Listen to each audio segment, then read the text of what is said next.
Hela Mofire. Yamobibia Joe and Mobibia Kwaba and then you may edit by your number 1 TV station. Tvxyz was a Gumbe show and you may Yashani Fe January or Pepombo so many that also eduno enum our infimino any eduno minumo and a Juedia de Brewe a bayer de na a bayer fair. As that can see and come and a boa for a tedumediachi. Say America say Medimosis Prostate Center. Almost so abekai home for cry. Sound solar natural clinic at the pain capsules, pain ointment, solar mesa zipman capsules, and a prosafet capsules. And so eguso air boy. As that can say so come a prostate joy. Now will be when your prostate enlargement, you know, when you've been able to ebit me at all. Sound so and Ostek real estate. Your more do a money fire service station edition anymore. Almost all pass. I say na wato na wasi dan asase amanso bia ne so litigation se bia ne ho dia eyese wo do ani be kire o real estate omo asoye sa adwumako nyina ene na anwumre omo taachi a ya hyehyɛ adwumadie fe TV bia dumaka ba kope enu ani Tvxyz say edikanfo ni nyina ene anwumre omo wo say aha ena no kore ne wo aha ena wo bribe a embribe aha na ba bia da no ode beto aha na de opese wo nya no obenya aha ene ye ka o my Ghana ho ensempti ha ena Ghana fo nyina ehwe ena ha ena Ghana fo nyina nso etie medi ade Mugabe Masi wobetimi afremi atankole gabiga edin mu edu eye bemedin na ene anwumre yi ensem ni bia ye de ebre woni de wani tua MPP samre yi ene ye mampa America chese apia ate aguwo mo so yamtuo esi wo mo so ama enre yi eye NDC amanyokuo dom kuma iya wa mrase bedwefie mu panifo beti se onumunyamfo erikopoku ya oye mrase bedwani di matememofo a ewo eye esunafo staff abeto mpeso aso ewo ahafo region abrati ya friend se eye John Ginapo ya ono se mrase bedwani di matememofo a wo ya pekusugu ewo Savannah region ene ye ma Elizabeth Ajare ono so Techiman North ewo eye Bono East na chese enu adadie na yenua Sami Jamfine chairman of Usuampofo omosu gina chire ebojagumu ewa chire na enye asemketua esewani esese ebeka chire ewo eye Kumasi Kwame Nkrumah University of Science and Technology yese Great Hall eho enadwumadie no nyina no etimi ekoso na de ekoso ho nyina no enwumre yebema ho enya de ekoso nyina na so watie bi enwumre na eno na sesi ayi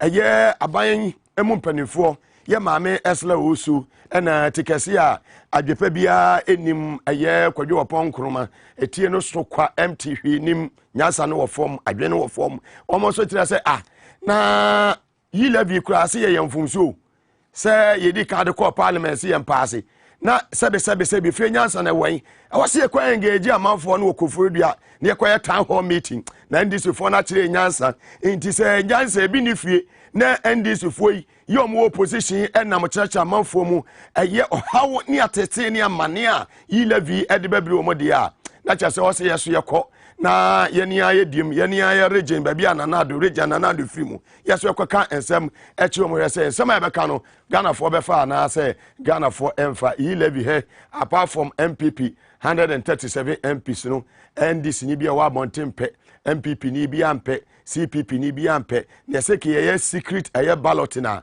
kamo na mobonwe sem MPs ni nyina ka fa beto ayeden ete omo na so eja wa wani tua esuru wa akwa jata no wa ye na jata ni madi akira wono wa abakasa konfo ko ene wo ye ya ibehwa wakwanya afio 20 no ene wono wa se dabo ne ma wo kan na chese omudi na chi John na chese yankonkon a na eye sa atan ho meeting so mekwa akoye no eye ya wada no wo ma sa atan ase ya no se da bi na aban a wo na wote akwanya so ya wo se eja wo na wo control bibia ase e ba eye parliament dia chese bibia ba koso mra se bedwefie no wo na wo di bibia kwakoto zani aban ni di weni na aban ya bobo hu na Ghana for ewe ni mo se ene ye January opepombo so mene da etoso aduonu num ewo mfimpi mienu ni aduonu mienu no eke be hu se yi levy wo mode baba kwakoto wo ne hu se ye ba bedi yi ngo ene echa se Haruna Idrisu minority leader we try any hair right left minority chief whip we try any hair left right ye ho he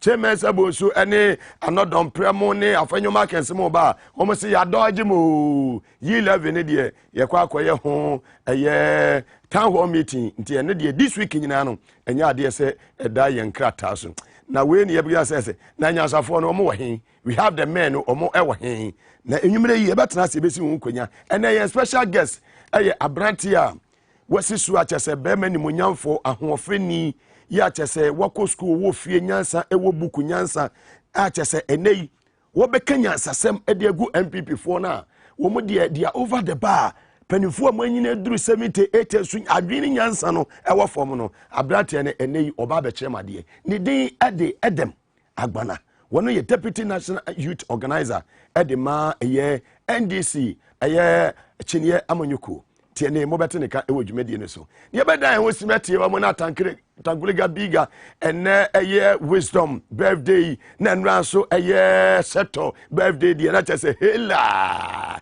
ene gumbe no ebe su papa sanse eja edai eja wom ye basesia moga ye blebumbio ye oja wom.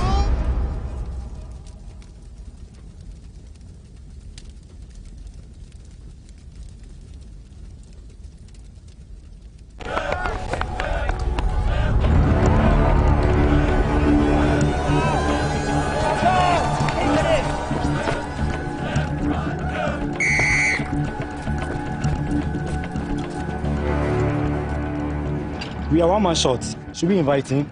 Yeah. It be old cargo. Can I join you guys? Yeah.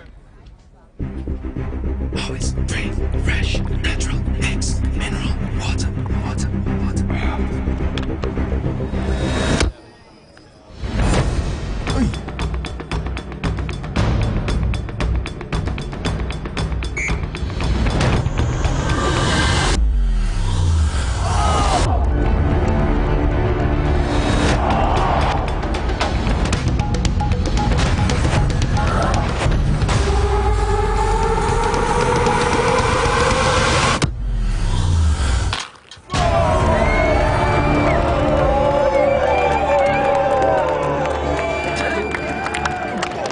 Still got it. Always keep hydrated naturally. That's my secret. Manufactured with the primary aim of preserving nature's finest minerals necessary for a healthy mind and body. X Natural Mineral Water. Simply natural.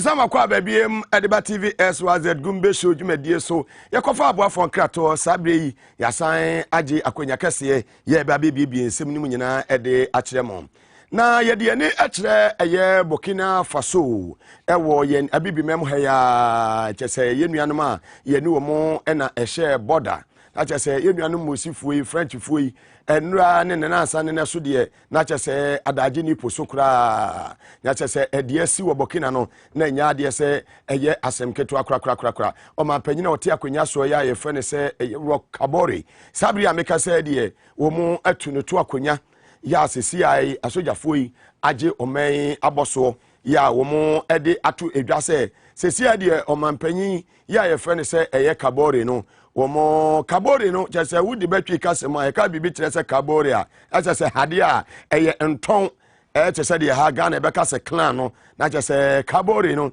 eye tribe eye a clan bi a womo ye powerful papa ewo eye Burkina Faso ho na eno ene anuanu mosifuo yi kanambas kanampam womo chese womo ani abre papa na omampanyi ote akonya so yi enya de se ototo enema yie te sabire die sojafo wo Burkina Faso womo etu no afiri eye akonya so a womo age eye tumi no na wei ena wo hwe utwa wani hwe nifa hwe bonkuma Ghana mampanyi ya yefe ne se eye Nana Akufo Addo ya wono ena esan eye chairman edema eye ECOWAS sabre ebedu sabre enya he nante sempepe bia emfi ho na na do pɛ so kyese ohwe be ye mfie be ye mienu covid bre mu a bedu sabre ya obetena akonya so se ECOWAS eye chama no kuwa esie ewo eye West Africa ha no eye mako miensa ni nyina so no aye successful broni bibini be kase o ni nyina no de no mo pɛ no pepepe enu mo kan no yedi kan de ne ekire malia na Akufo-Addo efre mali mpanimfo no mu si nkonya ankwankosi aga o manfa nanim kura anya hwee san so na eye Guinea eye Conakry omo so de ebaaye ene Mamadi ono so eyi Afakonde eni ne esi nchai na nado ko okodu ono mu hia na chese na nado Afakonde ene ne mpanimfo nyina de o meka waka akire omo na so ne Mamadi gire wona chese woda Mamadi yem na Mamadi se na bi o meka hwe ma me fa nya adwuma yeda so ejinem na nado dan nani a Burkina Faso fo ensu de ejawa wonim ye mema tetentefo na chese hodie na chese Guinea Conakry kura no wantimi anyinum de a ene chese Burkina Faso de mema teten gramote so mampanyi data Jonaji kumkofo mu gina wa ugina wa bede do mu finfin hwini wa ka mu betie mosifu ba ka chese ton kana sakie ton kana mbasie ton kana mbasie ton nzabame ton kana mbasenya wa mandotoye ya na chese ene agiegu a nesa mosifu ani abre wo muso mo tena ho mo man ensei o mampanyi wote akonya so eye kabore no won toto niema yie ne niema bia ye basa ti omo ayi no esinchen na samafo be sha no so no mo akaya beye bosumi beye miensa etwamu yi ene opanyi a ye fe ne se eye Professor Enin ya ono eye opanyi pa ye kokofia na Peacekeeping Training Center ono ne opanyi a oda no wode betu dwa se afia eda yenim eye 2022 no se ya hwene antoto niema yie ewo abibimam ha amama makomako edunsia ya ehye West Africa mu no ku be miensa ebetumi esi ansa na afi 2022 no etimi akọ awieye ne ye ka amaman a ye hye West Africa mu no ebi Nigeria ebi Burkina Faso ebi Mali ebi Guinea Conakry ebi yenuanom Senegal fo Gambia fo ne ye heba bia ade Cote d'Ivoire fo so ye hwana no ya na cha se ba bia de nenam no enya de se good news e de ma oman Ghana de ye ka ne se ye totu ye ne mayie ene wo hwe se ebi mo pekete ewo eye Parliament House ya ade a wase hu se ye mbambo no ade se wase IGP National Security Minister, National Security Coordinator, Interior Minister, Defense Minister. Ye hwe se de be ye mbambo no ye betime tenti mu yie pa na nipa bonfo bi akofetu na china wa maka se wato aban egu ba bia ye duru se o man ne de se Ghana pa ye ka eye democracy ka me mamika bia mamu ma ewa bibi mamu aye huru edikan ye besere se ye ka se ye se kwa start from zero na na do ne ba wumi amamu ne de eye mamu a ebo kan nyansa no ewo form na so wudi achi abaye de enye ye besere se kuku ne de ye nuanum sojafo a mo barracks awodo mo Kamina barracks mo Brema camp ene Michel camp ene camps awodo ni nyina besere mo say die si ewo Burkina Faso Guinea ene eye Mali no o my Ghana ehia bi ehun say amemu won airtime president besori no ha wie sei na wadwunso wom na wafato wom na wode yeto no ogede to na wode akofo wie sei na wode edi to tese yeto ni nyina wode ni nyina na so ye ka say yi blog ba kokora we ya wonya emfa emaye ye hwede yesi wo Burkina Faso yi na ye mpanifo amwo bambo mu no IGP titru ene eye commander in chief of the Ghana Armed Forces o mampanyi woni ye kasa chewe na anwumre chief of defense staff ene mpanifo kwanya mofa so efa aye amanfo ewo police mu immigration mu ene eye Ghana eye fire service police dwumakuo mu ene eye asrafo ni nyina no eye anamahweni yi papa sanse wo hwe enema ye tete ewo abonten protocol ye ni aye hu de si wa ayawa so wesogon na abrante efa ne doba akogina wo se okọ eye 3 weeks training ane de kopie mu ewo national security sabe sansan fon ne enema bone no ye hia biem ewo yen security mu nipa no wo ye NDC ni no qualify amonfa no wo ye MPP ni no qualify amonfa no wo ye Ghana ni timamuni a na wofo ni obi etua taxes edema no ne mom ye kwasesa eye invisible forces ne data forces for ne de umakwa akogu ye national eye security BNI any other eye institutions so enya de a ye security eye services and forces no ye ne sa ebetimi aboa ye dachi obi aka kire say tension any various barracks na obwa tro enwodu eniema ekoso wo ma wo madu say ye promote wo munya promotion ya tena wo promotion so a ye fa ma wo ewo military mu police mu wo say obi ba no ya no aba betra panyina wa serve wo dwumadie ni mo wo experience ni adana kwato office bi a wonya hwe ni agya ne saa ya de say ye ne saa emwa ye say o man ye se wo wodi anibre ene kade ye si obokina faso yi o my Ghana ye se kwato so obi abodwe say sia na wasansuo edi esiwo so de ho ye be fi ho na afi ya be fie ni atiesim ewo enu adwumadie kase ye koso ewo Kwame Nkrumah University of Science and Technology eye great hall eho na adwumadie nyina ekoso na chese eye town hall meeting a NDC amanweko ye se ekwan a aban wei aban anwini nipa ho aban wo madwene ewo fom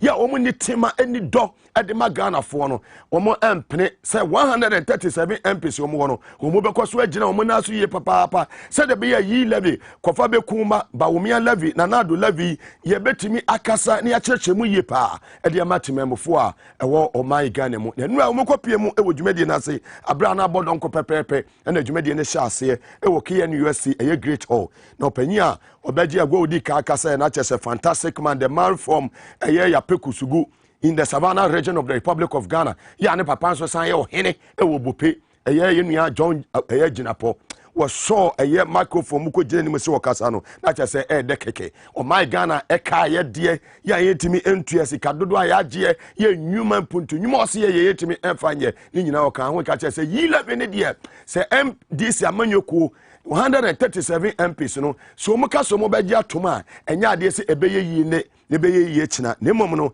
Ghana fo mu mani na ho sa aboa wo san se MPP bebi o mo de o my way ekono e ka bubrubo ene o mo bogu wo edema o mani mpuntu nwuma de enya ade so maye so mo beye bi de ama o my Ghana John Ginapo yetie ne sama wo de tudwa ewo eyetan hall meeting na se enura ewo KNUSC Great Hall na minuanom. Remember, about we started some more Bosia, and you started to say, "You're caution." Say, baby, I'm more Bosia na kono. Go from Pom, what does that? No, what does that? Vice President Bamia, I have press conference. Like I said, I'm she, me boy. All they are ready. Now, on no friend, depth reprofiling. Also, what was the na o ma analogy bebre mo important ne ma no wo support wo ye ti so benchmark revenues no ye ti ma goods no bebre aba port wo e ba bebre asika ne be de e be koso press conference and then ni nyina Ghana ye ka as at sep on se December mo October me ka ho November me ka ho December me ka ho as of September, Ghana, moving from 120 billion to 340 billion. September 2021. This is in the past. And can say, and to me, yeah, won't hear any ye.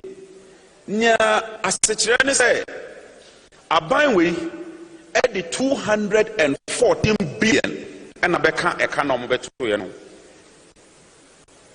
Now you will be a friend of debt to GDP ratio, and about 80%. Ghana for you now, including Empalaya woman, Abofra, will say Kanumua, Obia Edeka 11,133 CD. I see it. This is how incompetent this Akufo-Addo administration has led us to. Now, Obaso who say a canon edian, 2021. 2021 in 9 months, Yekasro by 50 billion. A canon say a canon coin no. A time is nyaye because our total revenue as of September now in 50 billion. And so a kaya deno up more than 50 billion. President Akufo-Addo make hyper and you decide say you better call Eurobond. Eurobond no is just a 10. It's just that you come on a ako bobusia ɛde abɛyɛ mpotodwuma mpanyinfoɔ ofa President Mahama, President Kufuor, President Mills ɛka yɛ bɔ Eurobond nane ɔka ne nyinaa bɔ mu all these presidents, President Kufuor did 8 years, President Mills 4 years, President Mahama 4 years, until 16 years now. Busia omuboye eye $4.5 billion. President Akufo-Addo Nanzanya obaye ononkwa abo busia so far $12 billion. Ade nti wanya hwe ama wase a wo za abo no kro no ka ho na saa busia no mpo a wo bo tenka ode mpontudwuma ana nga mabunu nya adwuma ana ode see factories na ode ye akwan ena ye hu bibia enka aye you tell me what is that to show at least President Mama aye cycle interchange ana meboa Kumasi port enyo na shasie kejetia market enyo na yeye shoe factory enyo na yeye Pokwa se interchange ye ne shasie Rich hospital just baby aban we buy party and pana banya apart from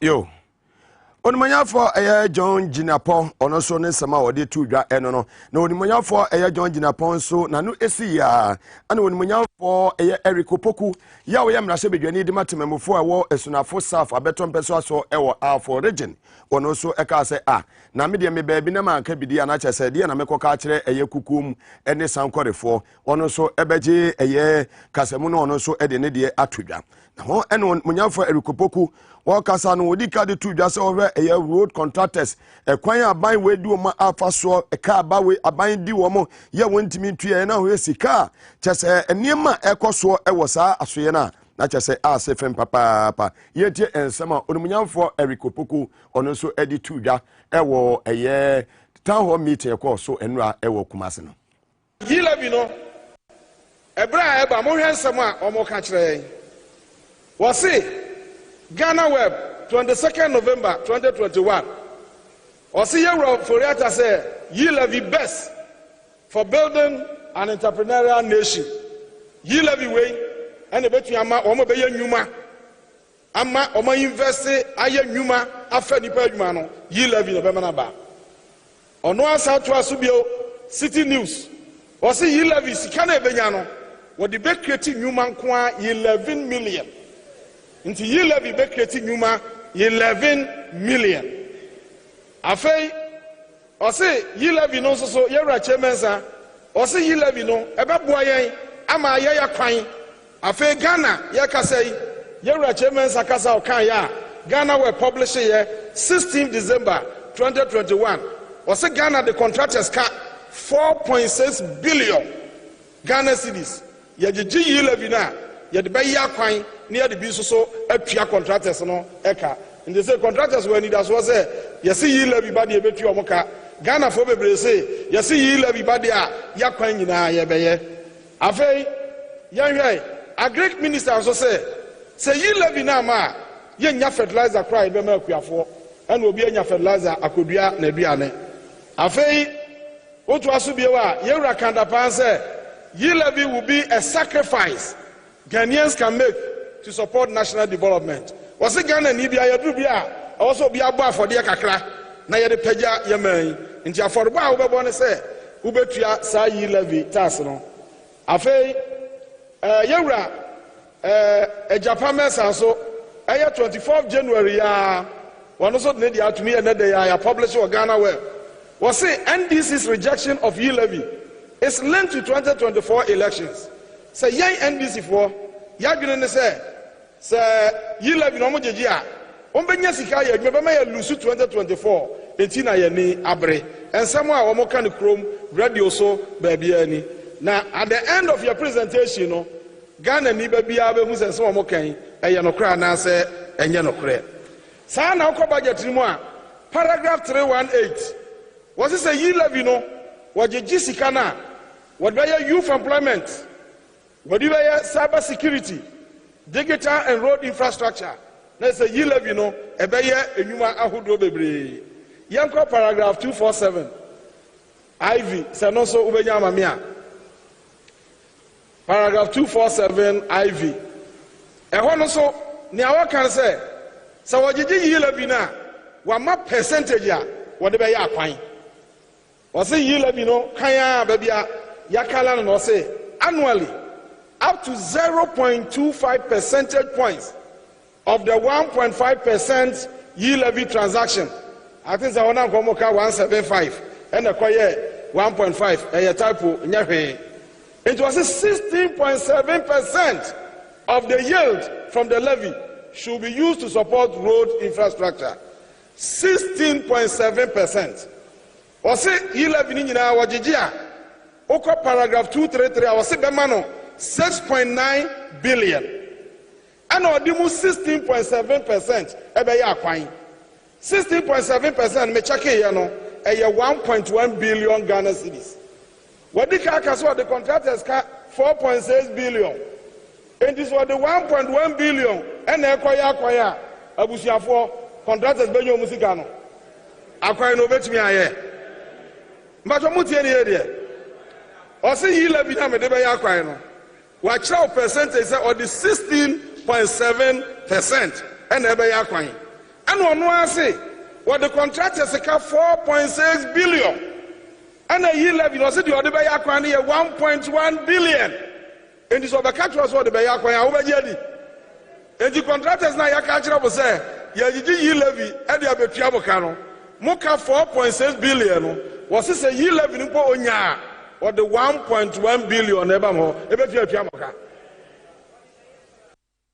Onimanyafo eye erikopoku ne sem ode tu edwa no na chese emu ede yi papa na aban a gold anya ohwe boxat anya ohwe oil anya ohwe gas anya ohwe PDS ka mo gigidi nyina anya mohwe no ene de momo ena apese ode bebu man aban we ma bon pa nyansa no e wo form yemfa ma wa mo ne yakoye nim onimanyafo erikopoku egusu e kasa no se sa wo hwe eye onimanyafo His Excellency John Dramani Mahama bet fa akwanya se Ghana mampanyi a efie nan ya obedi wo eye akwanya so yi si e kire wo se ni mpuntu dwuma waye eto a ogegi ye no wei en waye na achievement ye nie wo fa enkran a obenya bi wo fa Asante region Kumasi a obehu bi wo kokoforidu a obehu bi wo kwatakrade a obehu bi mantama wo do sia ni nyina ba bi a obekobia no bo wo se papa no na achievement nie na so sika oba a obeto ye no na che se one eye present miss omo beto 9 something billion.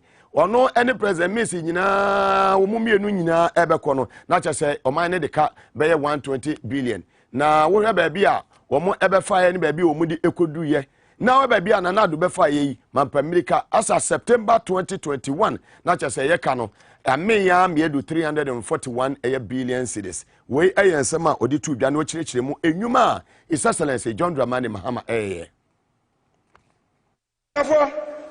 Jomama Bosiana MPPD campaign say Jessica no. Apart from oil no, Jomama making sure say sa Bosia kakra na ban gie no e was a region bia nya na chefa. Na investment na dey no, se be ya nkwala na mu fra kire ba no. Mu ma ya adwuma nsa na motua ka no. Ya fa sika no nya agapade a eno abetua atua no hoka.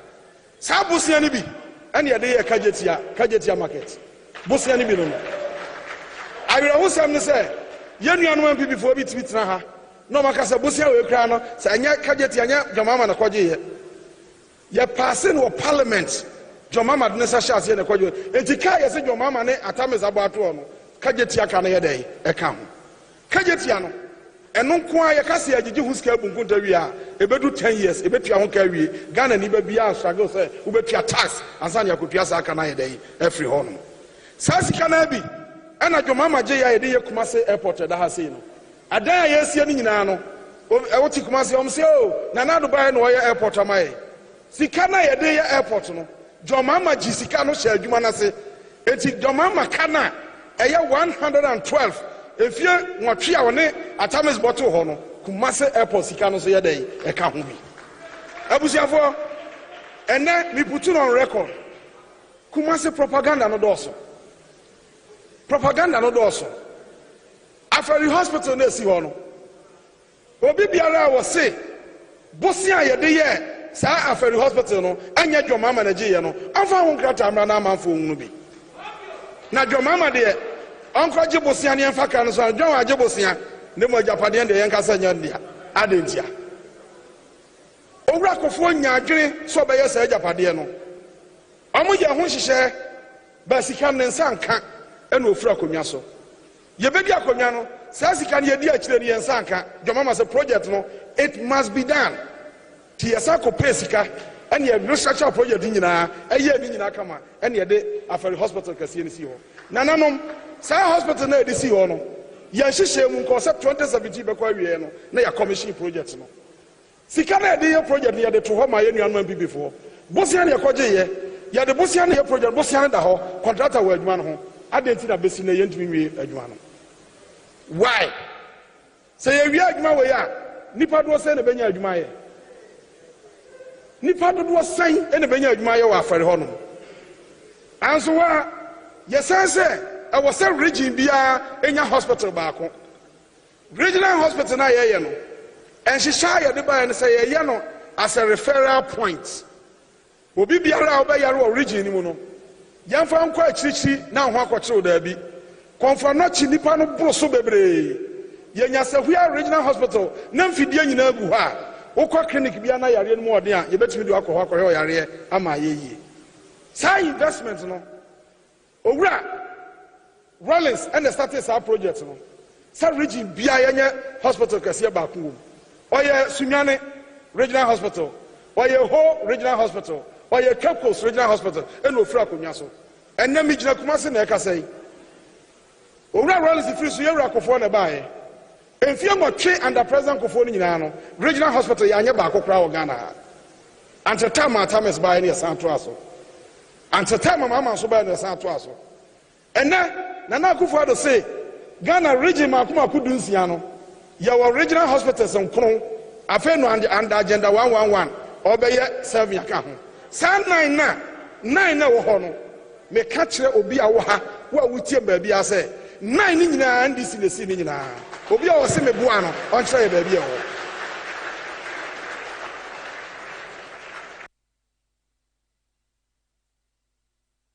wɔ Gumbe na no ayɛ dɛdɛdɛdɛdɛdɛ kyɛ sɛ wedie waturo challenge na ma mo sɛ ɔmo deɛ NDC ba ɔmo sin kron from Rollins Atamis Mahama mo so mo mɛkyerɛ ba kokura amosi a ɛne kwadwo pɔn kromani ti wɔde bebubo ma ne Poladomo kyerɛ mo kɔtena ɔmo deɛ so a ɔmo hwe ɔmo anima na yɛbɛnya bi aka na agenda 111 no so wɔka sɛ ɛyɛ 18 months o wɔka yɛ no how many months nie yɛmisa sɛ sɛn ɛne ɔmo asi aduro ɛno so yɛde ho nsɛm ɛbɛbrɛ onyame yɛ adom a ɛyɛ ɛda yawada yɛda so ɛwɔ Kumase ɛyɛ town hall meeting a ɛkɔɔ soɔ no na onimunyamfoɔ ɛyɛ John Gyinapɔ ɛna wɔ se saa yi levy implementation sɛ manka bi ana kyɛ sɛ mebɛyɛ den wɔ Asantema ntamu na honorable John Gyinapɔ ɛno a metie na me sɛ baabi ama sra wɔ se wɔkɔ Asantema ntamu wɔ se wɔkɔ akoto fufuo no kopie mu sɛ fufuo no wɔ se wɔtɔ faasi no mu sɛ adeɛ wɔyɛ hɔhɔ ana na adeɛ wɔntɔ 10 na 20 no baabi fufuo no yɛgya 5 twa na wɔ se na fufuo yɛ ntwa 5 mu sɛ dabi na ebi fufuo de yɛgya 5 twa sɛ ne ɛnyɛ nnɛ na ne kyɛ sɛ ɛno no wɔwie a no wɔ se dabi ma meka bi na saa yi levy implementation no ɛkwan kuro mo fa so de bewura mu gidi ne nyinaa so yɛde ba yɛde hawo ne amanneɛ ɛna de bɛma timamofo a ɛwɔ ɔman John Gyinapɔ on the implementation of the yi levy of the minority. Let me state without equivocation, let me state without fear that the minority is opposed to the e-levy today. We are opposed to it because this is not the time for e-levy. And then remember COVID abai, say we should avoid fiscal interaction. Instead, we are promoting the use of electronic transfers. This is not the time to implement e-levy. Na sanye me yaya comparison, because Ghana is not an island. Say yase wa ebi obeko kurobi so na wo yetieti akura. Nti ye bokombo hwe say e-levy kura no countries bɛn ɛna ɛyɛ e-levy sɛn na ɔmo no Kenya ɔmo charge 10% on the fees so ɛnyɛ wɔ capital. Tanzania charge 10% on the fees. Kyerɛ bi ɛwɔ kɔsɛn ne sika sɛ MTN fo bɛtew nea MTN fo tew no ɛno na ɔmo gye mu 10%. Ɛnyɛ wo sika na wo ɛsɛn ne akɔma wo nana sɛ ɔmfa nkɔtɔ aduro no. Zimbabwe deɛ ɔmo sɛ ɔmo bɛ charge $0.05. 0.05. Uganda started 1%. Ɔman mu ni nyinaa sɔrɔ gyina so ɔmo nte ase. Ɔmo te so ɛba 0.5%. Cote d'Ivoire yɛn yɛ nuanum a yɛn ɔmo te hɛ. Tama President Akufo-Addo opposition kakra bi Cote d'Ivoire for charge 0.5%. Cameroon charge 0.2%. Ghana nkoa na yɛsɛ yɛ deɛ yɛ started every 1.75%. Why? I mean, why? You want to kill people's businesses.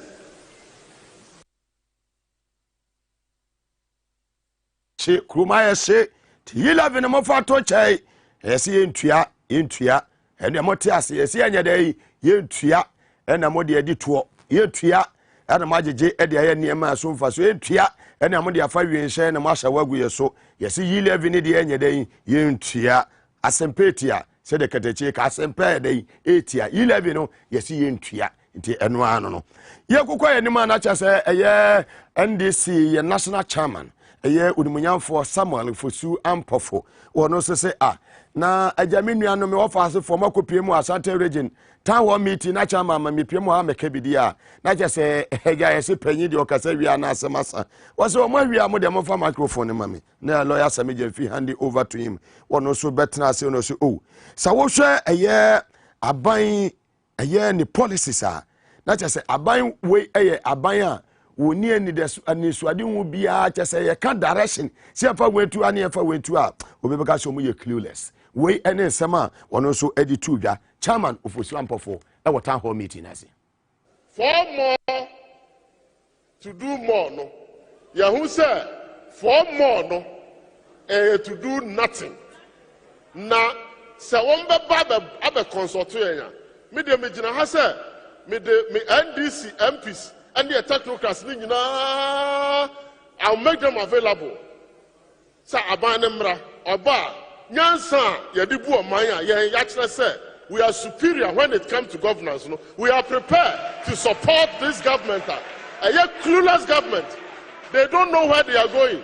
So we are buying out the policy, Biaba, Wako would draw, not just say, won't be one son, what they are about to do. Ekayo. One way elder, me say nyansa no wayo nyansafo no wamunie. Nyansa no wo fom. Okoka so ma jimi abeka so wadi umatem. Na so nyansa no yedan e wo fom. Wo fa ade ne kwato parliament se yempa ase. Na ye debate wo honwie ansa na wakokofori dia se wo kwa akoya town hall meeting. Na wakwa engage amanfo no stakeholders. Yese mo ni we mo sinkonya na mo hwe de ababoa wo ma we na mo famra. Na man ya wo oil, ye wo gold, ye wo diamond, ye wo bauxite, all the natural resources. Etimi amwa ya obi momo and abeje dia ababebu man dia na wa feli wona na do. We de wa me ye say we champion. Nana Mosa komra bi mesi 11 yenye de yentua chairman of Fosu Ampofo gusu kasa no say wo we kwan ba we di mapamrika ade che yase ya de budget aba budget na jo be 12 midnight na issue statement adan tobut no munye yefiri wo kasa nko ma obi atua tobut say the budget papa aba budget no ye ba 11 ye de but mo obi atua tobut biem post ni bia obi anso ho ene ye nuanom abubuafo disability woman disabled fo omo hoi omo nsa omo nan omo sabi omo di dem omo sankofo nyina so free ho womo bekwa akoda kom kro bia fo omo na post fo enwe eye tobut awodo no san say ye de budget aba enti ye hia tobut sika bia bim san say yi lebi no ebeboa na no na chamafo amofo say adwene trachire omo de esa de nyina no sabi na nya sabia enim chairman of Fosu Ampofo matters that affect bread and butter nia ebeboa ama Ghana fo obi sori a ne sabako nanum eno ho asem na yeka ye nua obekasa yefa disability fo asem ho no na nasem oka no eye me mobo na ye mawerho efise se ufo obi adwumam na se opese woji adwuma ne free ne nchen kra your rules of engagement me hu ba bia ya fo obi adwuma na okoda na ade achi anopa okwa adwuma mu ayese adwuma abo ti yi wadi ba bia okra na ye beka se ye mo 3 months notice in lieu eti na na ye de edim ne se ayesa roto ho asem no ade ba ko a ekire pa se MPP aban no omo mfa mra nya adwuma efise ye de mra ena ye sa roto levy no ye de mra ne betimi ade ayi afiri ho enya akakabensam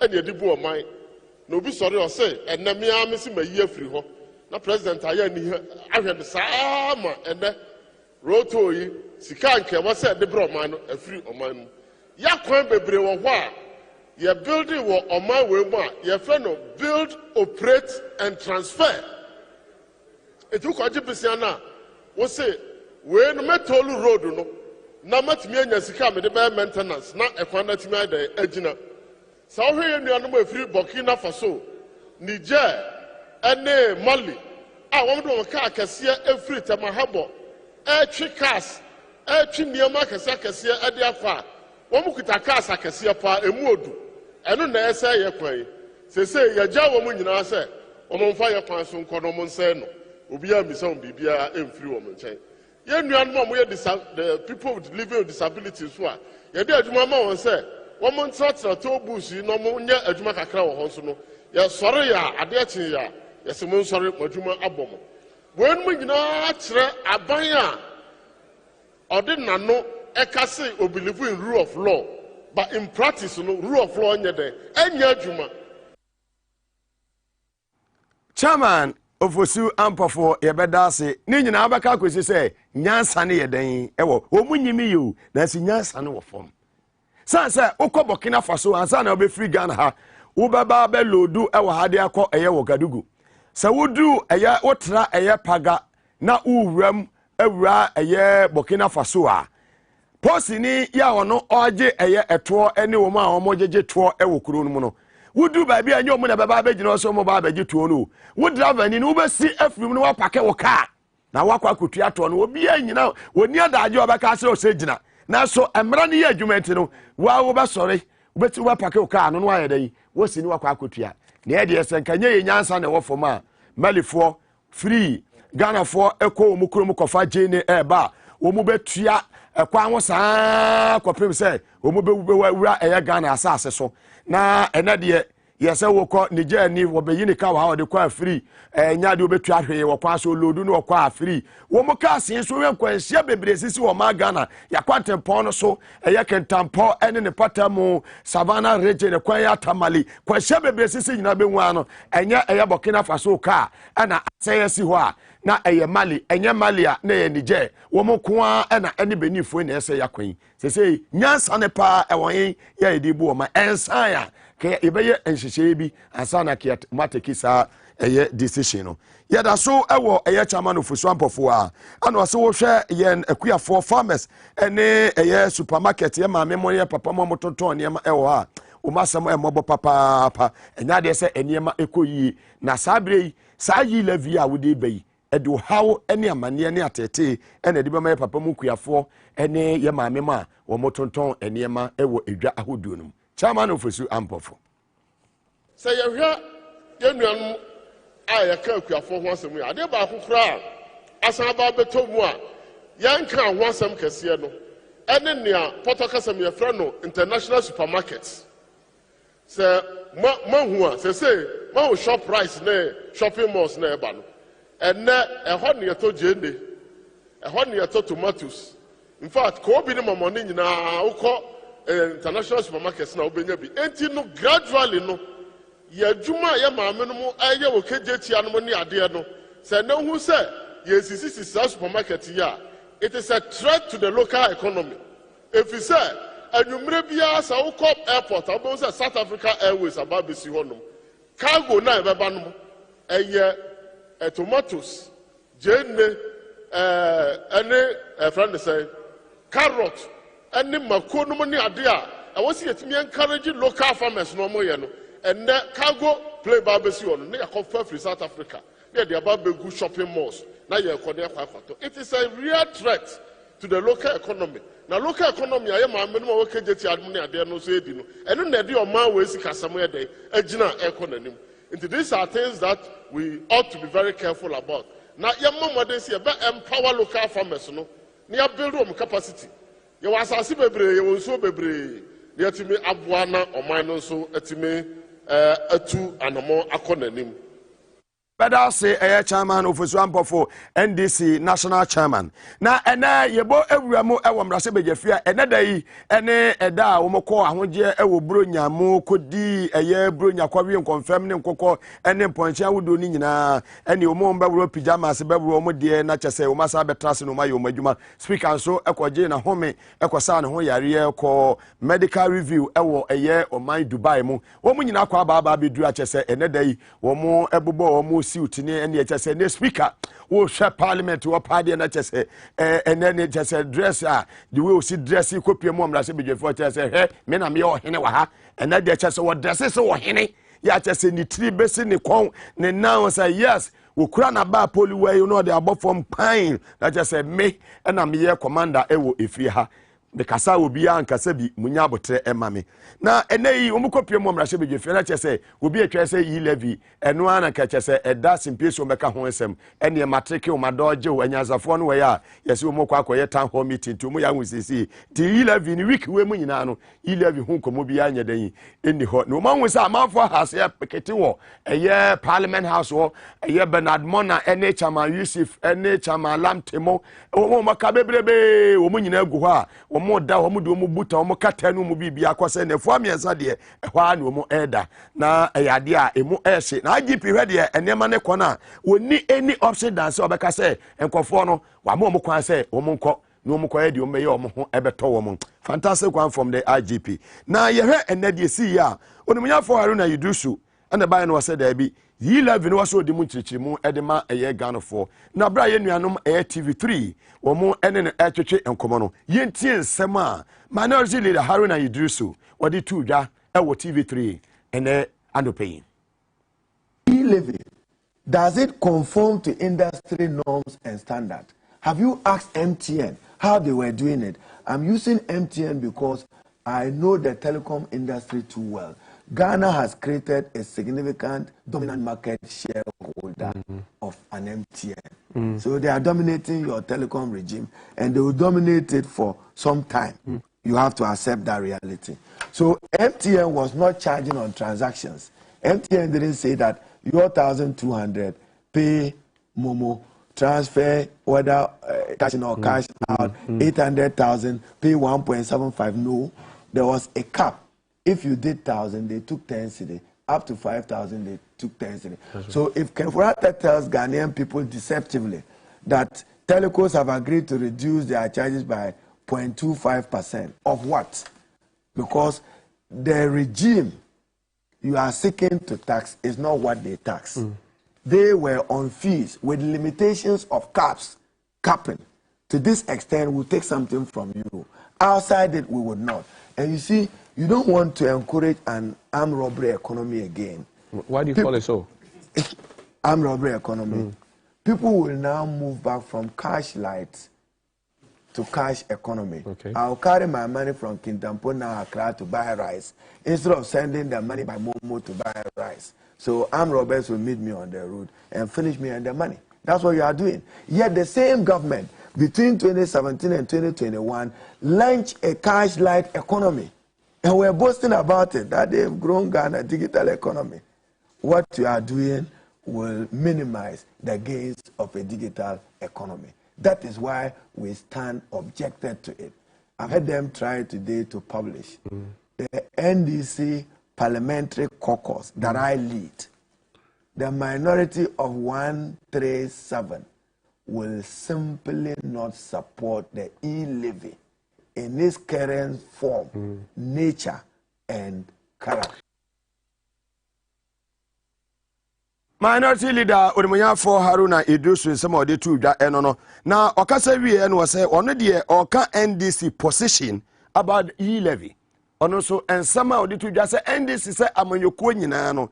Die gina homa e-levy no. Yes ye dia ye woka enie. Haruna Idrisu. Even just a momo tax.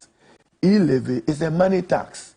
Nowhere in the world has this been experimented. This is the first time in the world that any country is seeking to impose a levy.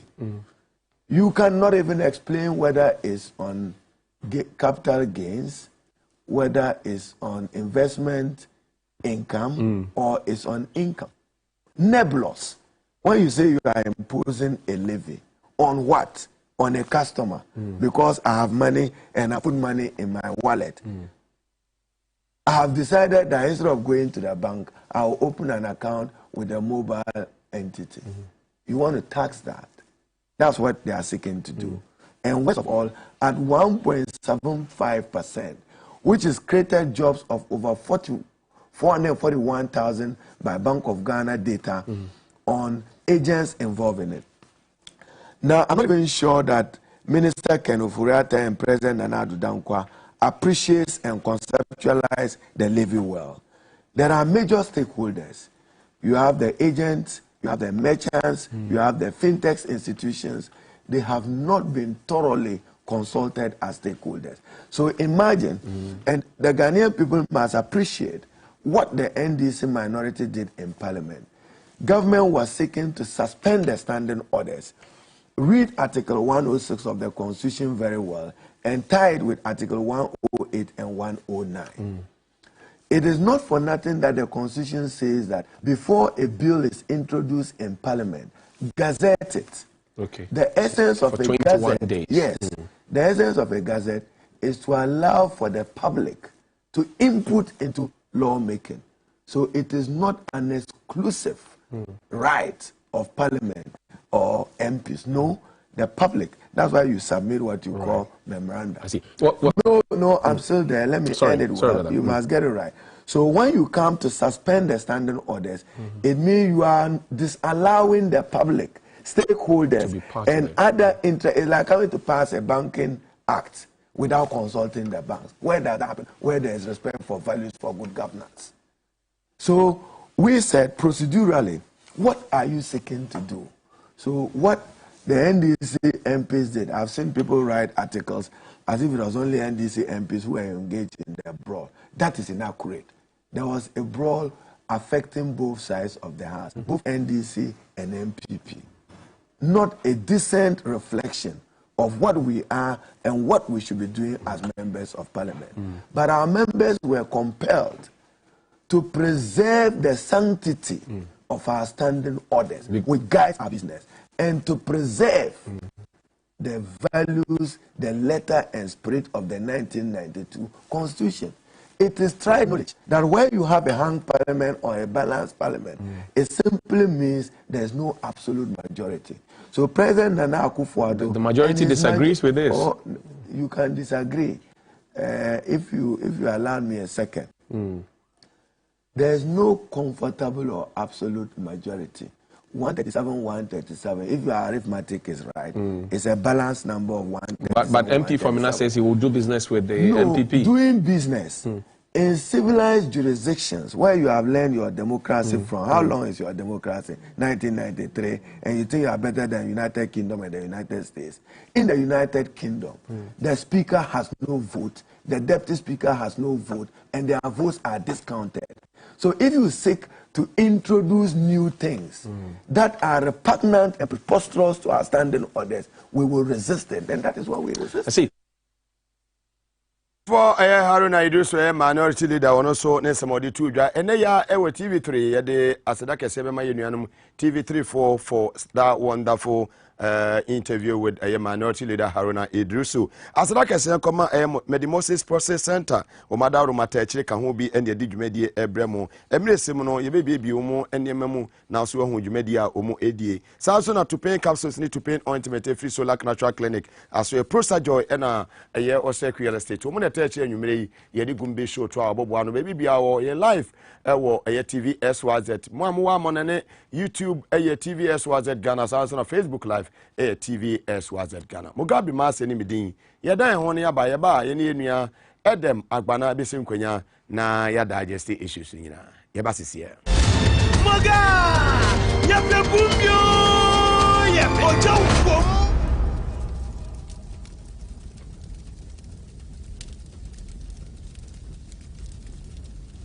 This advertisement has been vetted and approved by the FDA. Hey, good papa. Ganabam, if your apostle, your waist, all your body, you make basa. Thank you so much. What are you?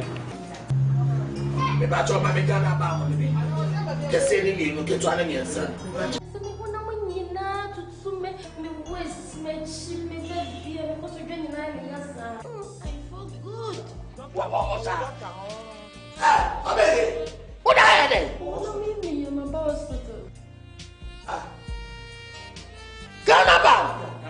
To wait here from doctor no. Where are they? Oh my God, 20 cities. This is Tiabaco. Ganabam, young to Emma to her. I first at Tiabaconte. I found you be 20 cities. Nemo, say Ganabam come. Sound two. So I it may come from Ganabam. You can resist. A state-of-the-art facility built with your family needs in mind. A medical center positioned for all your fertility problems and other diseases. Medimosis Clinic and Prostate Center. Our goal is to help our patients achieve and maintain optimal health. We have fully functional OPD laboratories in all our branches. Do you have problems urinating? Medimosis is the ultimate solution. Our Prostacure X capsules and Prostacure Herbal Tea treat prostate problems. Afromosis capsules gives you maximum performance, and for the ladies, Femacure X capsules solves all your menstrual problems. Locate Medimosis Clinic and Prostate Center at Adenta Barrier near the traffic light, Ashaman, Ajekojo, Kumasi, Ahinima Kokobing, and in Accra, Ministries after the Ghana Highways yard. Call 0244 068 447. We accept National Health Insurance card and all other private insurance card. Medimosis Clinic and Herbal Center, your ultimate solution for prostate problems.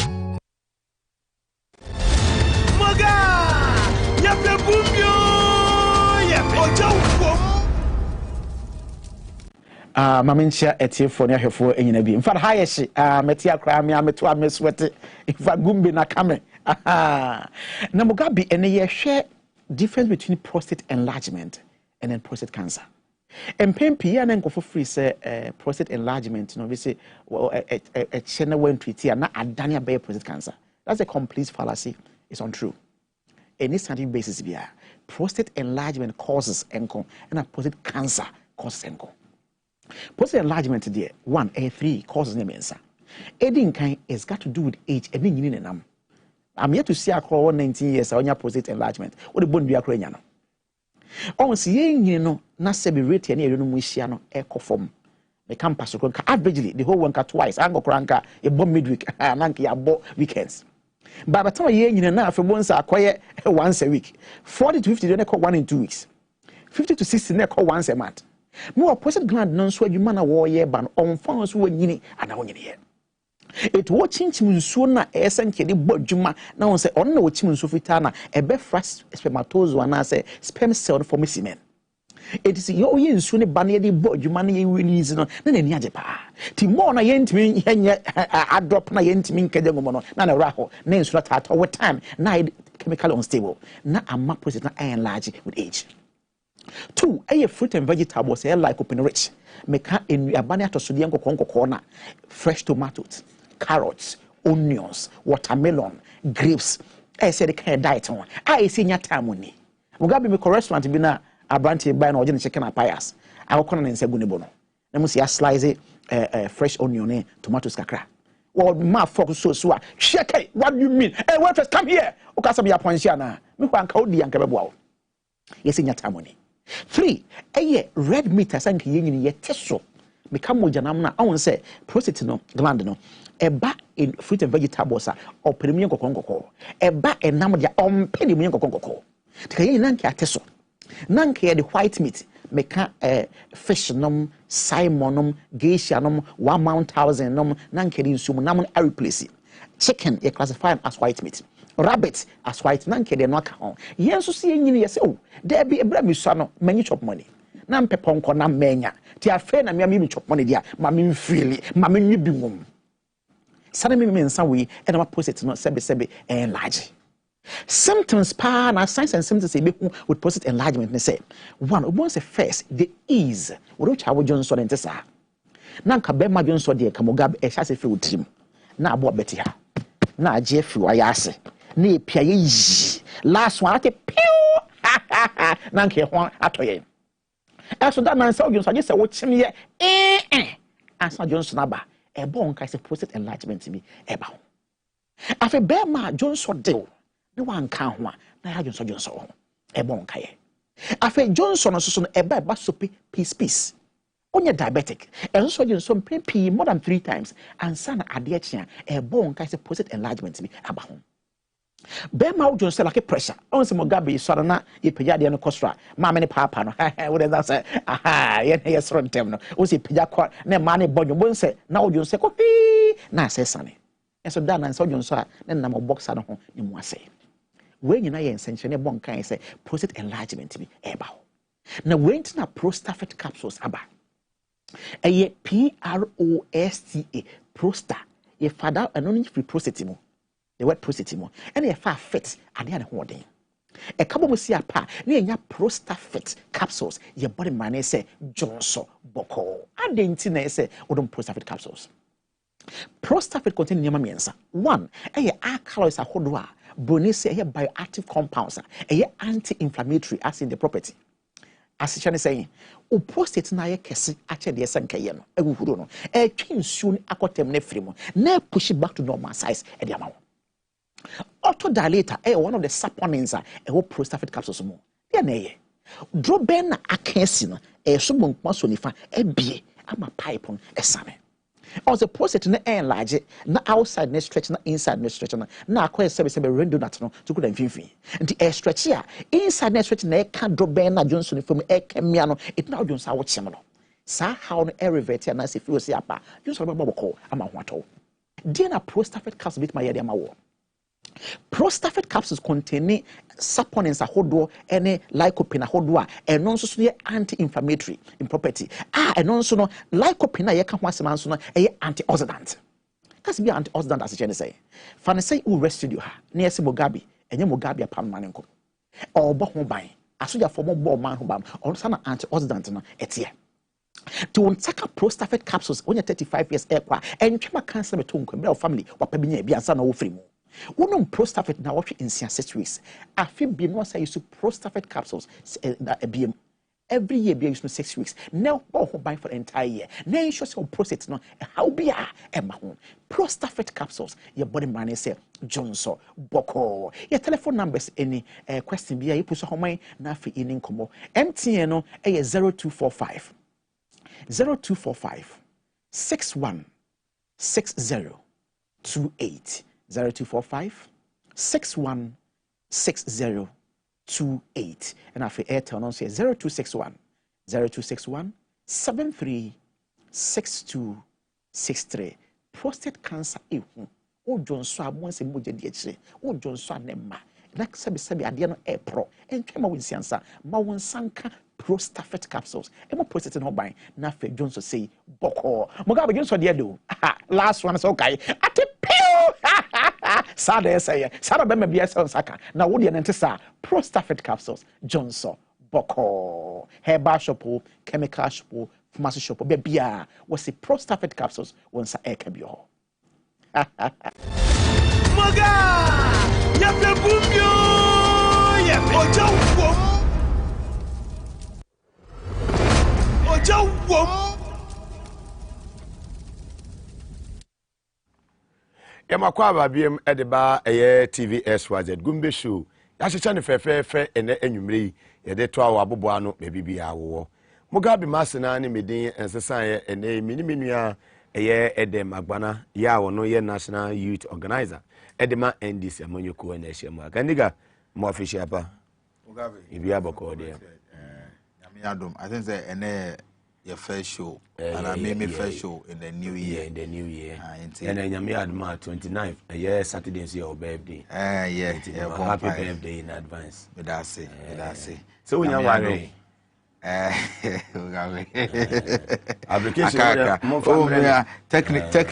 Technically they ma worry. Technically ma worry.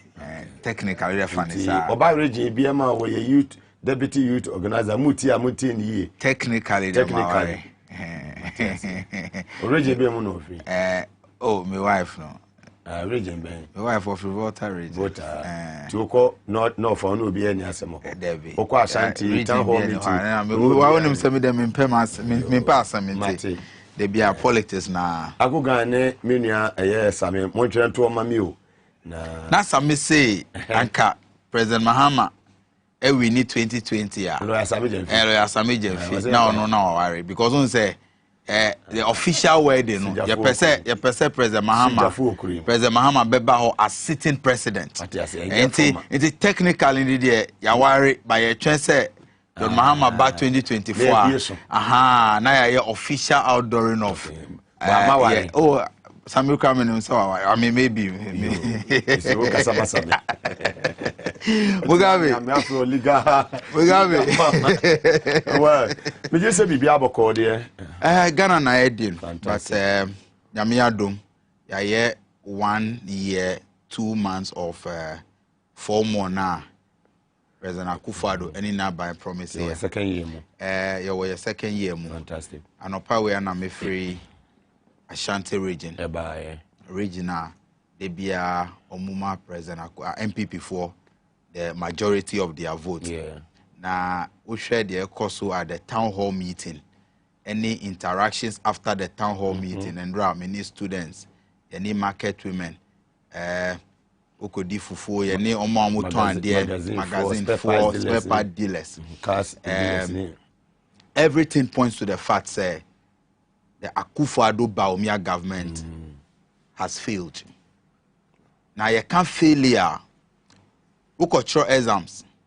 Na say out of 100, ebia unya 30 ya E, obibeka say no so ye failure. You have to resit. But failure na ye can about this government no. Ye failure be ye so obvious say you cannot even encourage them to go and take receipt. You have to just tell them say the only option is for them to leave power. We remedial term remedial because we are almost second term. Now, we should abide on the second term. Every sector of the economy is messy. Every sector. Mugabe, we can go into the figures from education to agri, economy, health, finance, transportation, security. Maybe a failure. Now, they have failed to the extent, say, Akufo-Addo now is a president. Since he has become ECOWAS chairman.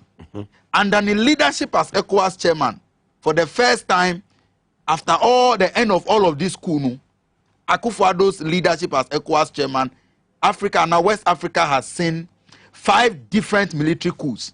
Because on Nankasa, your leader Bia, or epitomizing violence. Tyrant. Or your leader Bia, he represents dictatorship. Or your leader Bia, he represents leaders who have no respect for rule of law. That is the reflection of the leadership in the other African countries. Ushe Akufo-Addo as a leader is a failure. Afakonde, Kabore, those are his friends. Okay. Now you see, best of the same feather flock together. Now you wasida kesebia it is to late President Rawlings. Any NDC are buying the way you're building your democracy in such a way, say. Fantastic. After the last coup d'etat led by President Rawlings, you can say from 92, you're instituting your democracy. No, we don't want to go back to those days again, and we are hoping, say, never again. And Nyamiadum, this particular time, we have 137. The people of Ghana have lost so much confidence in the government. They have no confidence in the Akufo-Addo government, but almost some level of trust and confidence in the NDC minority and President Mahama said they would endure for the next 2 or 3 years before the NDC will come back to power. And those are the things holding us together. But we every sector of the economy, every region, every district, nothing is happening at your leadership. This government has failed. Simply, the best word for them is failure. Now, we share before 2016, the kind of things that Omukanye, Akufo-Addo, na eba kasa de, any enimjwa, Akufo-Addo ni baumia, but yema omu opportunity no, and everything they said they will not do is what they represent. Share corruption. President Mahama's worst record in the corruption perception index, your best record. Share the economy recently. You see credit ratings are one of the best measures. You measure the performance of the economy. Unim say from 2003 to 2022 we have never gone to the level, gone down to the level Akufo-Addo any dipana omukase or economic messiah held several lectures across campuses. Now the woman economy now everything will turn around. Under that leadership we have gone to B-. Figures from President Kufuor used to be at B. Negative. Outlook near negative, which is an indication, say, even investors have lost confidence in this economy. And so nothing is happening. It's Mugabe now, who share the cost of Ghana? Tax sale on strike. Oh, who called the cost of Ghana? Me, about education, Krana. Yeah, I feel like weeping. Because education, there were various levels of education. From crèche up to the tertiary level. Every sector of educational sector is in crisis. Mugabe, when him say, for the first time in the history of Ghana, attrition rate, the rate at which teachers leave the educational sector because no teacher motivations, they are not even getting textbooks. Textbooks to teach in Kolano. President to laptops demotivate with this so-called way say you cannot be a billionaire or you cannot be a millionaire when you are a teacher. But on no any boost your friend there, they can enter politics and become millionaires. But a chosen profession to say teaching, I inspire hope. Go to other jurisdictions. Teacher for they take good salaries. Or making investment, they can become millionaires. Now, President almost such reckless statements. Why won't 44,000 of your teachers? Why won't 44,000 of your teachers within a year? Be free classroom, abandon the classroom, going to look for non-existent jobs. We should their course to Ghana. At the basic level, Mugabe, it has never happened. Say in 3 years, almost 3 years after we change your curriculum, not a single textbook can you print. When they have the men. Where are the men? So abysmal performance now. What we can see from the so-called men. Into Mugabe, the young people of this country have lost confidence. They have lost hope. Go around. There be many youth in and there is no ghetto in this country, especially ghettos now more around that. Many who call her, they will not know me or they will not mention my name. Many Mugabe, the hopelessness now I walk room that God should give us the courage to endure for the next 3 years until John Mahama and the NDC returns. Because we share young people now, hopelessness, we are living in a state of despair. Companies are collapsing. Company be a friend Wilma. It's an international company. Now from President Mills, Mahama Times recently, just 2 weeks ago, they issued a statement say because of operational challenges and in the state of the economy, they have decided to collapse the company, fold up the company. Many other companies are suffering same. In Mugabe, as for Ghana, the economy we are living in unprecedented hardship. And now Obi reminded me say in 1983 now a combine and this 2022 calendar any 1983 they no the same. But the kind of leadership Akufo-Addo any baomia omu provide in these times, it's not a leadership that can give you any hope, say, we can come out of the woods anytime soon. Be any hope. And it does not be any hope, no hope. Because I can hope for her. It should be to say 11. Meaning say you call 11 also. That should not be the priority of a government that cares about the people at this time. 11. And see, hope behind this government. God should give us strength to endure hardship. Yes, any hangano till 2020.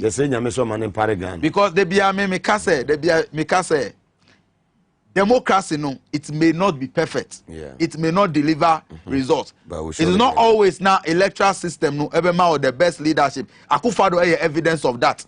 So sometimes, no, even if, let's assume, say, it is the majority of Ghanaians that truly voted for them, no, the voting that brought them into power is proving to us that it is the worst choice any group of people can make. Democracy may not always give you the best answer. Yeah. And then let's accept it. However, no, on any day, as a young person, I will always choose democracy over the use of violence and a gun to take over the reins of government. Yeah. Yes, we will not subscribe to that. But the ECOSO in the other countries, no, must serve as a lesson to Akufo-Addo, any Dr. Baumia, because what is happening, you say neighbor, there is a proverb in Twi say, if your neighbor's house is on fire, fetch water and put by your own. Rolling squad was for noon.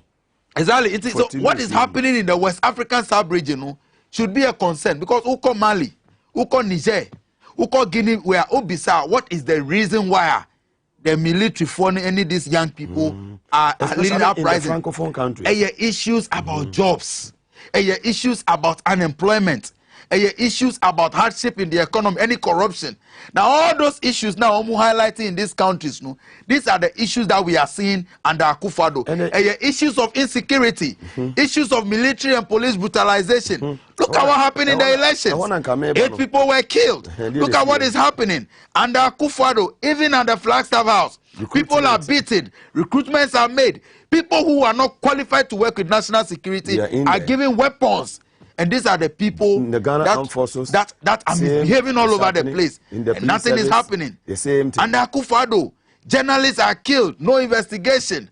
Members of parliament can sit on national TV and say we will go after these journalists. Few days later, these people are assassinated. And yet, not a single soul is brought to book. No investigations. All of these things happening, the same traits are happening in these countries that are experiencing the coup. So even though Mugabe and the NDC as a political party will not subscribe to military takeover of power, no. We want the leadership of this country to sit back and reflect and say, let us be accountable to the people that elected us. Because accountability is a key in leadership.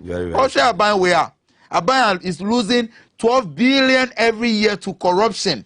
Abaya, even the appointees that are caught on videotape, and Ukraine President Akufo-Addo, he will clear them. Now, such a leader, or to me, mounting platform. Now, I can say, I am incorruptible. Incorruptible, no.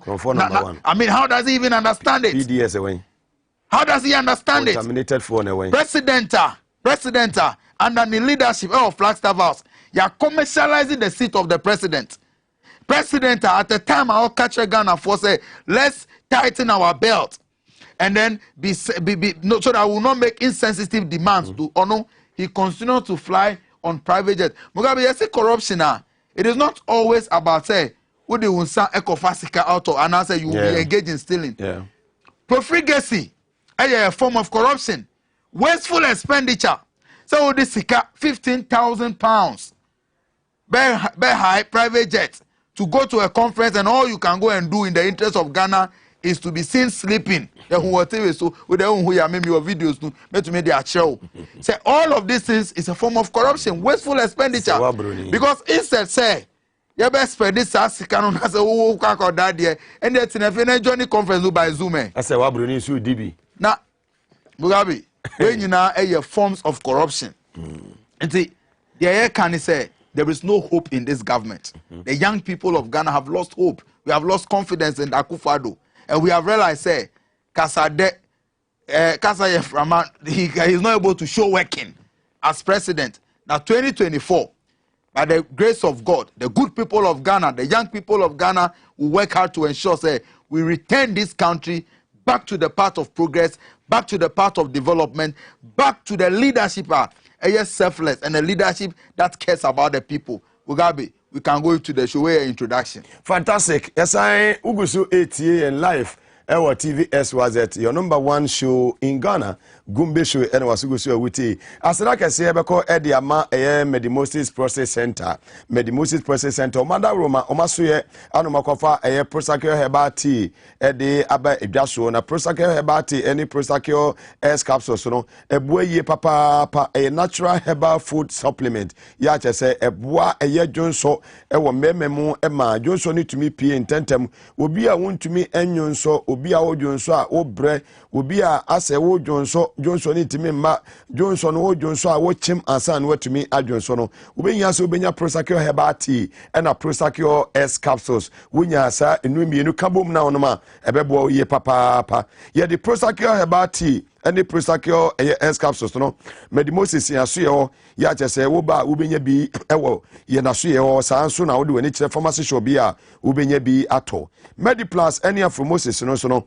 eno so abada ne da nyina no say herbal food supplement e say embema no da bia wonum bi ne tumi eboa mbema mo mu gina mo na so ye papa etumi ema agya wo gina na so a mo amoba be wari na chese we say obo adwuma obo ni ye nya so obekon ba ako mienu miensa wo be frɛ oba no na wa block wo kakra wo ma na agya wasan bie wo kakra ebasa na chese wudwumadie no enso ani ewo se odo no ekoso da bia enu tina mekanfo Prosakio herbal tea any Prosakio S capsules free medimosis aso e de amawo ye the Prosakio S capsules nso aba enu mekanfo de maye nuanom ema no ema mo konfichira no ma ya se bo mo dwedwedwedwe aye ahemfie won so no eniema enkoyi opese wo tight kama na mmema no ko omani gie infections bia chese wan ifi wo bia no ebeyi ni nyina afiri ho edi amawo na eba nso am wagina so se oba mu na bibia so etimi akonkan kama ye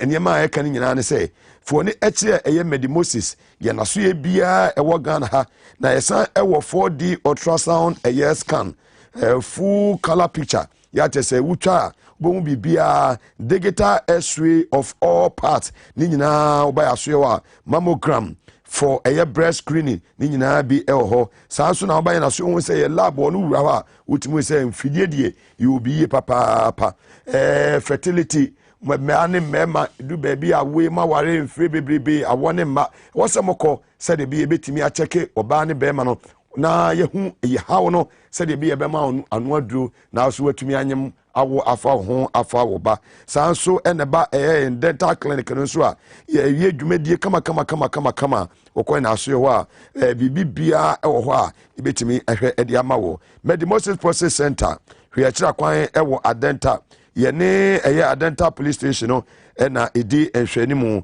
Accra Central so AESL building ehwa na obehu ye tema ye wo agye kwadwo ya ye ben eye yenuanum emunfo school no ehwa asoya ne wo kuma se wanema kokobin ewo eye santase eye oboase kwan no so free Medimosis Process Center na ne antwetwe nkomo ewo 0244 068 447 0244 068 447 o free na ye beje wo so Solar Cultural Clinic added to pain capsules and to pain ointment and a airboy and enumeri and no unya binasa wonuma ebetimi abo ye papa to pain capsules and to pain ointment no per ointment ni bi wona baby bia ye we bia waposo sisi wajonko so pebi na fatwichi keke na ebetimi abo ye papa ama wo so wanya ahoden ye de to pain capsules aba ye no so no wo de ointment na twitwie no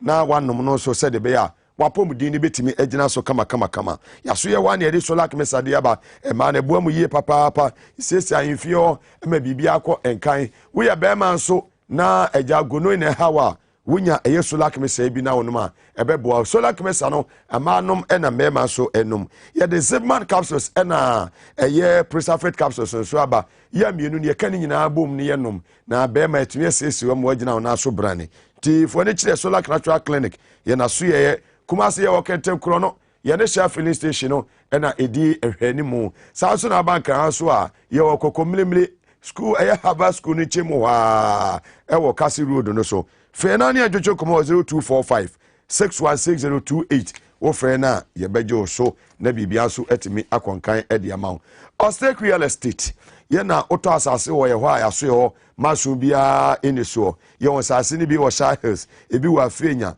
Asutware Junction ɛbɛyɛ San City Estate Doyumu Dodowa Asebi Dewenya Chopoli ɛwɔ nyinaa yɛ mmeammea ahodoɔ a yɛwɔ nsase ɛwɔ hɔ wotɔ asase firi nkyɛn a yɛbɛma wo 200 blocks ne ama 10 bags of cement na wode ahyɛ woda asie no ase saa nso ɛna wowɔ kaa nso na wode baa yɛbɛgye ne ama ho nsase hwɛ Ostek real estate akyira kwan ɛwɔ ɛyɛ Dodowa Shai Osuduku ɛyɛ constituency Dodowa yɛne fire service station no ɛna ɛdi nhwɛni mu pɛɛ fɛnani adwotwo nkɔmɔ 0244 684069 ofrɛ na yɛbɛgye wo so Prosa Joy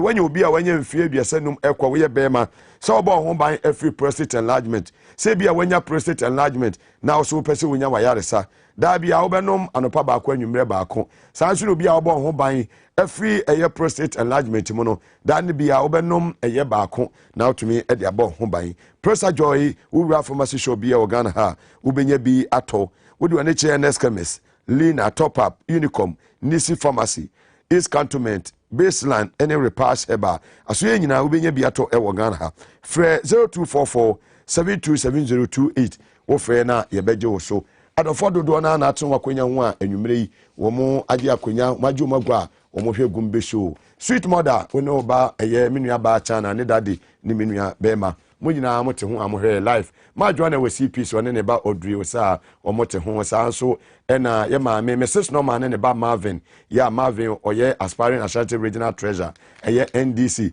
ono so ete ho denden dia ohwe like fusenu chokwasi ete ho sa so ena Shekamin of media ono so so wote ho Sariki Awala ono so te ho Sariki Yako ene eye Chief Mojo omunyina te ho a omo ehwe ene anwume governor of the Father of West Africa eye Alhaji Karel Tanko aka Dolamai omo so omunyina te ho ne happier omo hwe life back to yen issue discussions no so yenua edemagbana enene yene no eba be yen pensen mu yehwe enu atan hall meeting ya ekọ so okopie mu ewo hobi se de wudi kan ma yemfonyi twa mfonyi se de ne Kumasi city mokwa akodidi atese fufu kura no yesi ntwa 5 cd and I listen to honorable John Jenapo yo so mukodu baabi omokwa akodi fufu yesi fufu ne eja 5 twawo yesi otobe 15 and 20 na chese ohwa Kumasi ayese Kumasi ayeden chance aduane de yesi aduane efo a na chese Ashanti region ne nese wutimi nto fufu 5 cd ewu Kumasi ane ekwa ya na ye bae una akọ obi adwumadie no sen enesi kwan mpanifo awodo ekasa ye ne etrase benya ye ma Elizabeth Ajare ono so ne sem okan ye nemom no na eye no de say voice no ye nya ne clear ntiyetime na emom na me yadom emresem no se etime nya eye ne voice no kama ye bebo na tifo atensem a ono so edi tudwa ewo dwumadie na so member of parliament for Techman North constituency in the Bono East region of the Republic of Ghana. Over to you on the town hall meeting, of course. I think first, I may commend the National Communications Bureau under the leadership of lawyer Sami Jemfi, and any deputies, Kwekubwa, any Akogan, any directors of communication, lawyer Kakra, someone any Obobia Dako or parent. Fantastic. Program na also the regional executives Kumasi, very well. Yes, any regional executives, Abbas Mo, any regional chairman and all of them. That will be everyone former chairman I mean who share attendance now maybe attendance no so but I think the whole idea behind the program no great. Now the MIA program no fair the fact say speaker after speaker spoke to the fact and called the NPP out for a debate. Now, ukoye debate na se unim, se u figures, any u fact, u statistics accurate. Are accurate. You are not afraid to put it out there.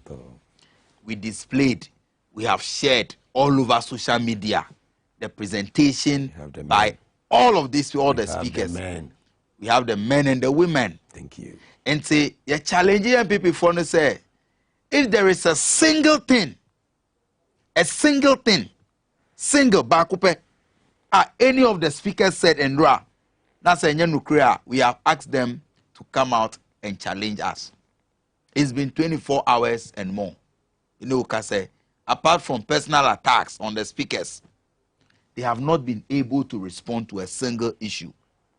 And no, let's establish that. I mean, who flyers be? Almost say they are also going to hold town hall meeting. I mean, we are happy, say, they are following us whilst we lead. It's important to say, opposition, we are in opposition. Yes, but so when Nyansa now say you know what to do, even the government of the day will be following you sheepishly, and that is what is happening. Because we are in opposition, but because Nyansa no will for our national executives, regional executives, members of parliament, Nyansa no will they are following. But the only thing I will challenge them to do is say, presentation, no, they should not make it just verbal presentation. They should also give the PowerPoint and release the whatever speech now. They should release it so that let's sit and do fact checking. Because then I did all the fact checking that we can do. We checking all the fact check platforms, and not a single one was able to point to one thing Ayekaya and Yenukre. How can I say recently? A town hall meeting be an engagement be on digitization. Yeah, before 9 p.m. that evening. But we are ending his speech around 7:38. By 9 p.m. fact check platforms no di more than 21 things are Omukaya and Yenukre. But we are so confident of your content, of the truth, because the name said Ukraine there. It is in our favor. So Mugabe, we are confident of what we have put out and we have challenged them. They can't do anything about it. Secondly, town hall engagements, no. They be what me at now Accra, now Volta region, anywhere now I can say, Ashanti region there, NDC, or Omubeto my MPP, Omo say, and Ra, especially Rekopoku, or pointed to every sector of the economy, the kind of investment John Mahama and the NDC did across the country without leaving out Ashanti region. Fast. Issues about debt. Otina Kumasi propagandas almost say KJT market no can John Mahama project. Now sometimes they were linking it to their chieftaincy institutions, any whatever assembly. But at the end of the day, no, we prove to them say the KJT market is a John Mahama NDC legacy. Now all of these are facts yediba out in a town hall meeting. So Mugabe, we should town hall meeting any the engagement and we should the people that attended town hall now and the participation level no Mugabe, the hall was filled to capacity. Me, I had some delays with my flight. It me a bit late, but me do no.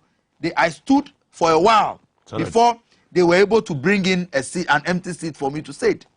Wow. What it means, they said, the people patronized the program. Nobody was buzzed there. Now, which are the kind of people that participated in the town hall? Mechanics, students, teachers, lecturers, visually impaired people. I mean, people living with disability. Chiefs. Every group of people, every group of your society was well represented. Chiefs. And all of them were convinced. Artisans. Yeah, a driver for who today cannot buy fuel. Because from 13 cedis, 80 pesos a gallon in 2016, and then they are buying fuel for over 30 cedis. Too much. Too much. 31 cedis. 7 cedis a liter. Too much. Mugabe, too much. That is the hardship. And so, Omunina Baye to participate in the town hall. After, let's go into the issues that were raised in the town hall. Now, governance is about the people. Yeah. So we thought it why I said, this e-levy. The minority in parliament continues to defend the truth, say Ghanaians don't want the e-levy. But recently, Kenoforiata Ebeka said majority of Ghanaians want the e-levy. It will be also majority of Ghanaians. So sometimes I hear me say, Omutina omu sa omu caucus meetings, comfort zone, omu miensa nine omu making decision for this whole country.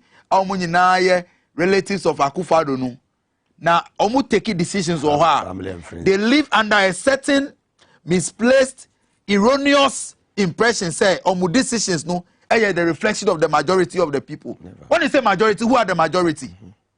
Apart from omu the disillusional communicators, any members of this government, no, any those disgraceful 137 now, they continue to defend this E-levy. No, tell me which other person, which other group of people in this country are in support of the E-levy? I'll bet now as finance minister say majority of the people are in support. Who are the majority? Who are the majority? Now, if the majority are in support, take it to the people and go and pass it. This is a government. Promise to make even election of MMDCs. No, they were afraid to run a referendum because they know that the side that they were taking was unpopular with the people of Ghana. They ran away from the referendum. They should bring this issue to the people. Say the people should decide. Not long ago, Deputy Minority Leader, Honorable Dr. James Kutia Veji, MP, Ketunov, or holding town hall meeting. It wasn't a partisan meeting, non-partisan. Chiefs, people from all walks of life gathered.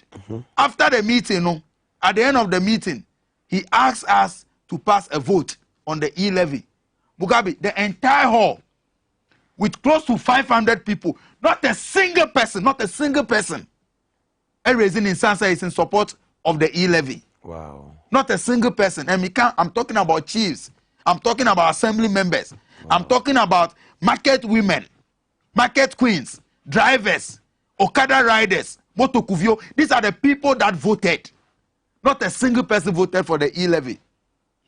Andra, the same thing was done in North Tongue constituency. Honorable Okujeto Black West constituency. Yeah. Out of the people that were there, 98% voted against the E-levy. Wow. And the same thing is being done. We have been doing outreach. We engage the people. There is no group of people apart from the looters are interested in benefiting from this E-levy that are in support of E-levy. It's almost a majority. Who are the majority? Kenofuratan, who is the majority to him? Apart from them, the beneficiaries. Say, any minority in parliament, this E-levy was another avenue to loot. That is why even before the E-levy was passed, their biggest fight, any disagreement, was on which company will do the collection. When you already have, your friend is saying, GRA and all the other institutions in place. When them say, but for the minority, they already allocated 241 million in this budget, 2022 budget. Create, loot, and share among them. That same PDS syndicate. That same PDS syndicate. No more. They were the same people fighting over which company. They are the same. Obiani Momu. Now Obiani Momu relationship with Akufado. Omu the same person that were involved in the Ijapa. They were the same person PDS. Me say that is a syndicate. And you mean say recently we can control social media say. Gradually, the Flagstaff House is becoming a crime scene. Gradually, obituary of face was social media. I may agree or disagree with new position, but they are interesting. So we have gotten to a point Ghana for to meet sure those things about the Flagstaff House at the time. Akufo-Addo now almost incorruptible. Seat of government. Yeah. So disgrace, so embarrassing. Because these are the kind of deals Aomu Kuki were also. When they say majority are in support of the E-levy, who are the majority? Now, my embark to the E-levy, Ankasa Mugabe. About where behavior to say, Ghana for we don't already pay taxes. Let's make sacrifices. If you don't pay tax, how are you going to get development? As if say, this is the first time you cut your tax. Please, Ghanaians are already paying hundreds of taxes at different levels on different things. Now 6.9 billion now we're expecting say we'll raise it from this E-levy. What can it do? A government that has accumulated 341 billion in revenue since 2017. Mugabe, no government in the history of Ghana to me accumulating 341 billion in 4 years. But they have done that. Now, so 341 and to me and solve the problem of unemployment. And to me and solve the issues of healthcare. With that money, they could not even provide fertilizers free of charge. But then everything happened. Every minister, we need the e-levy to construct roads. We need the e-levy to provide jobs. We need the e-levy to do this. I say we need the e-levy to allow men, young people to get married, because e-levy has become a solution to everything. We need a e-levy to settle Sawabroni. E-levy, no, a solution to everything. But Mugabe, how much is the e-levy, even if it's allowed to pass? 6.9 billion. Abra, every single year, under Akufo-Addo, 12 billion is being lost to corruption. 12 billion. Mugabe, yeah, me person me example no in such a way say we a driver.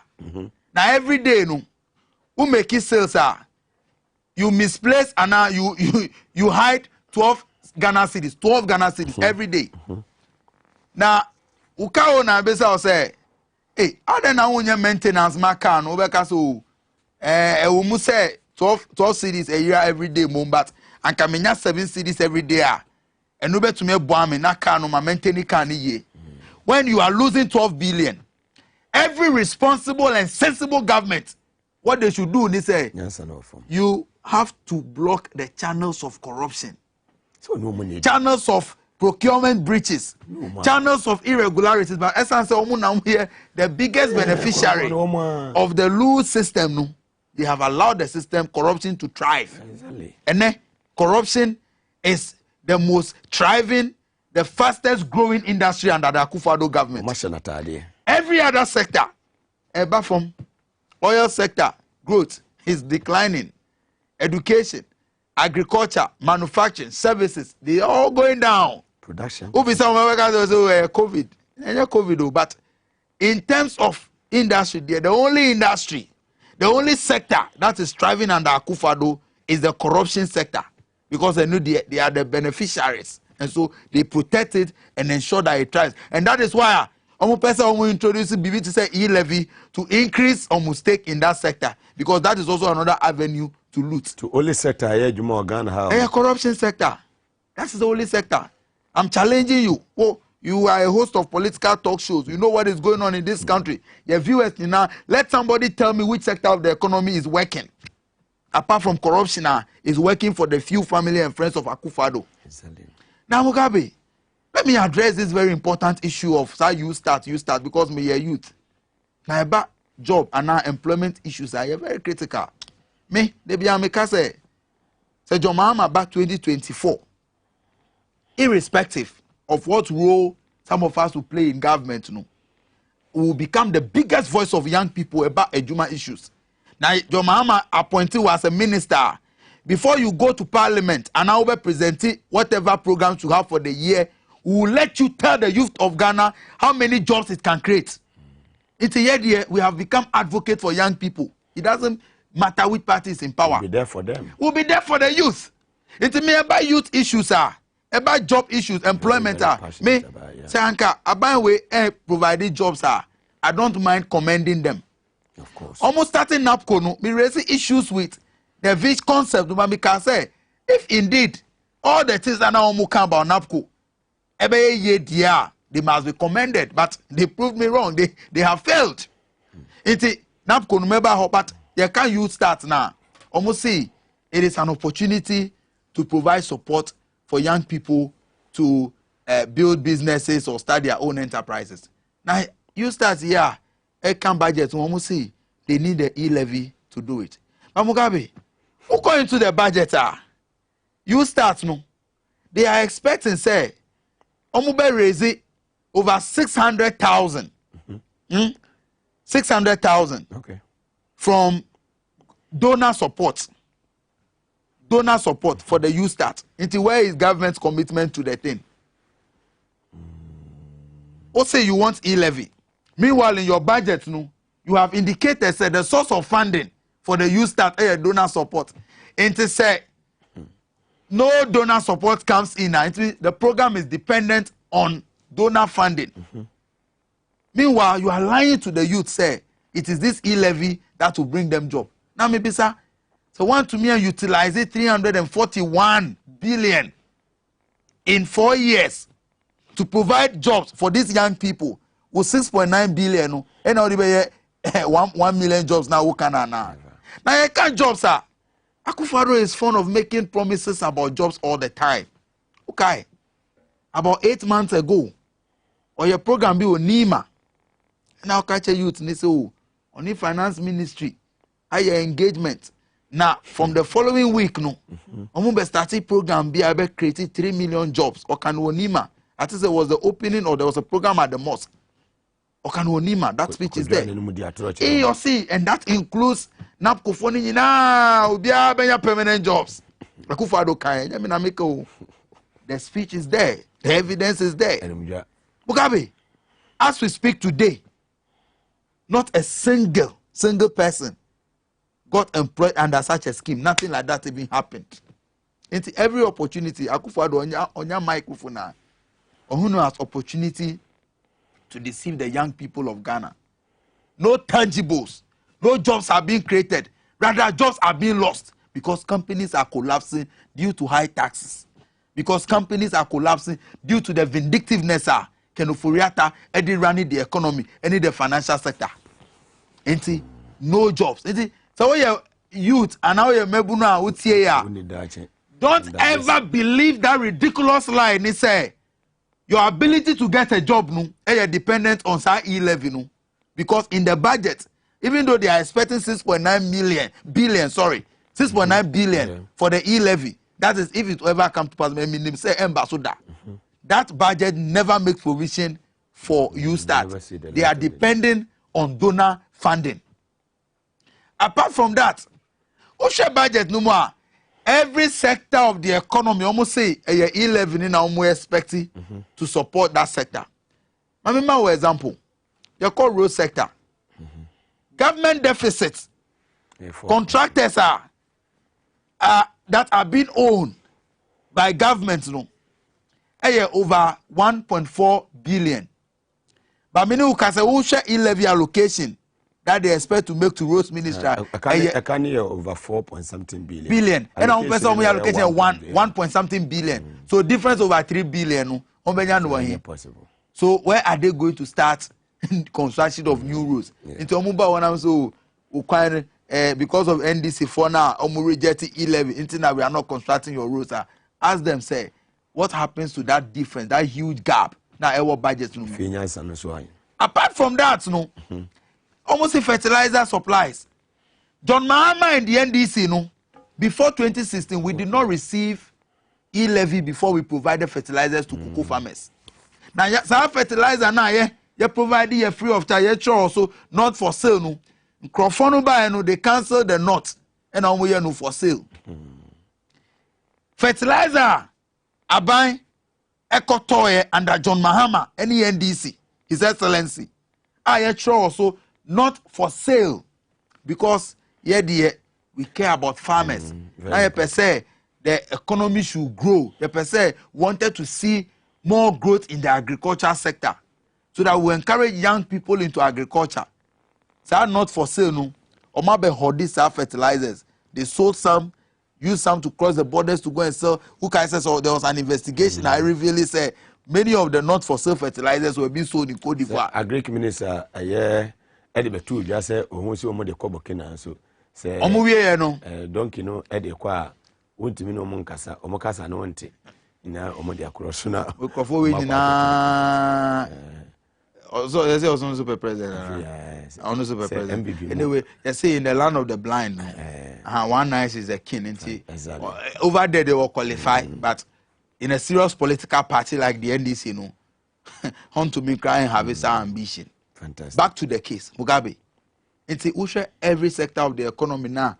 Almost year allocation for this E-levy now.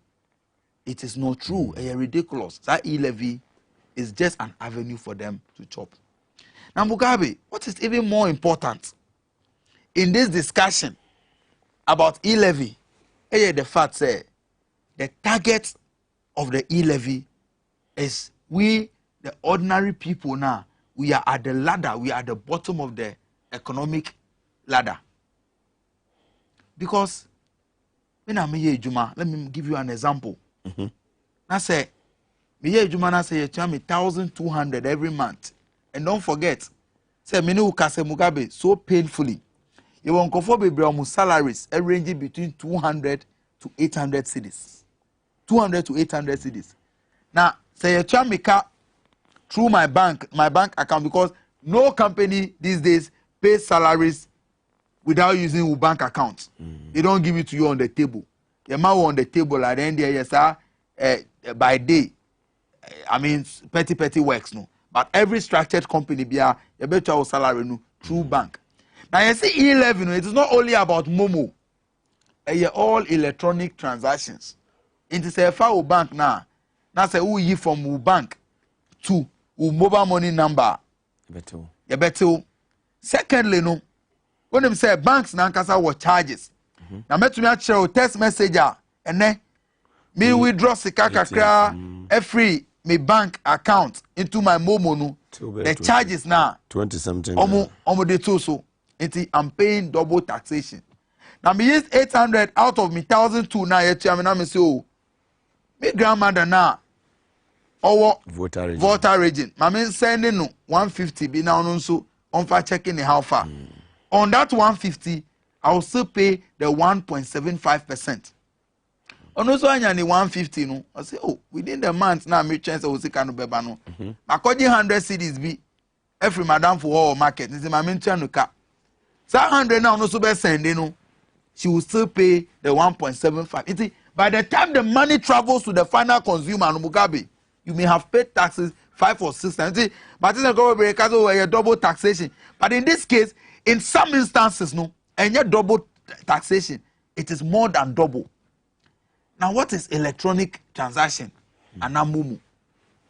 I think that one of these countries now, because it is say, who keep you sika instead of keeping it in your pocket, you are just keeping it via electronic means. Now, why will government tax a means of payment? It is only a government that has refused to reason. It is only a government that lacks ideas. It is only a government that has refused to be innovative that will engage in this business of taxing a mode of payment. And when they are more critical, for the past 10 to 12 years, World Bank, IMF, any other financial institutions try say they want to improve financial inclusion. Now you see financial inclusion, it simply means say the person you can afford to do na to means of payment no so digitization of your payment system is supposed to be ideal. Yeah. Mugabe, who go into some countries they will tell you that they don't accept cash. Especially in this era of COVID. Recently, me to Kakra. Now, because baby, at the place from restaurant to everything, they say they don't accept cash. It's the only card then you have to do it via mobile money transaction kind of to be able to purchase anything. Ideally, no advanced economies in 9% ubia go into these digital financial transactions. Fantastic. At the time, I encourage young croppers say obia bring into the market, into the financial inclusion net. No, now they owe the tax about to e-levy. When them say Omo introduces our e-levy no idea in Parliament, by the following day, MTN, Vodafone, all of Airtel, they all complain say there was panic withdrawal. So a lot of people are afraid to even save money on their mobile money. Good. Now, is this a sensible government? No. Now, maybe some will say, who can say 2017, who the list be by? So these are the members of our economic management team. Now, mature titles, Professor this, Dr. this, where this. People can say they learned their own on Wall Street. Who can say there was a time I challenge you, corrupt, they almost say they have accumulated how many years of experience on Wall Street finance and deben. Okay. Mugabe. It me wonder. I'm wondering. Say me, I'm a student of economics. Student of economics. Me many PhD in economics. So my highest in economics. Economic policy management at the master's level. Thank you. Many PhD in economics. But me in pass a level 100 economic students or Legon will not sit in a cabinet meeting and make this ridiculous proposal. Say we should tax mobile money. Level 100 students can make some mistake, no. The American say the electronic transactions levy, no, e-levy, no, it is a retrogressive tax, and it is born out of the inability of the government to be innovative, to be reasonable, and to be sensitive to the good people of Ghana. Into youth now almost share another way. I just want to encourage you, say, we ought to stand and demand accountability. Now, some fights no on the E11, no, it is not NDC MPP SM. It is about who future. It is about who mamina or work crazy or any business or your transactions through mobile money and the business now you're protecting. Right. So this fight for E-levy, this fight against the E-levy, a fight that is in the interest of the Ghanaian public. Now, so the fight in Mimawa assurance say we have the highest assurance from the incoming president, His Excellency John Dramani Mahama, any the 137 MPs led by a leader, Honorable Haruna Idris, to say the NDC will reject the E-levy on any day because we will do that to protect the good people of Ghana. Now, the encourage you Musa so that Luthani they continue. This year 2022, no, hits no will be everywhere and the government will feel it. First year, no, they be good council they are in their first year. Allow them to settle a bit. We gave them who say comfort zone Ukraine 2021. No matter what they say, we have seen it. Say the beginning, the Friday no is not good. Sunday will never be good. From 2022, Americano Ugabi, protest upon protest, agitation upon agitations. It will continue. But I want to encourage you, TAC. But some of the students we are pleading with the leaders to come out. I am telling you, TAC, say enough. When the entire UTAC strike, we government cannot even come in and intervene. We can say first time now, and Kaumuko strike last year. Omuko from, but me have promised you again. Oh, mess solve the problem. Then Jampo, me am lecture. Professor Jampo, I control long thesis of Facebook. Or that Dr. Baumiani government Nasi. But many who can say they have failed. They renege on that promise.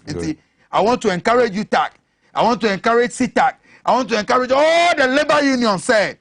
We cannot be seeing Akufo-Addo continue to waste our taxpayers' money while you are suffering as labor unions. Good. Demand what is yours and ensure that you also get what is due you from this government, because this government doesn't care about you.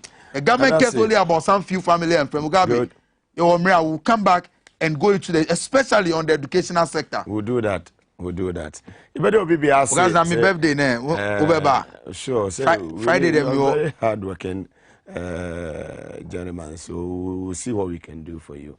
Oh, that's Saturday, now. You ever heard a bit of my angels in the Macassa? Angels in the Macassa. It means true. But who they mean so? They won't know yet to say, Akufo-Addo ni ba o to Kasa o de o ye. You show working. You to work as a show working. Kasa from me my promise. Oh, so Kasa I was say me consult na angels baby I will say general manager me measure about. Na the next time I will say general manager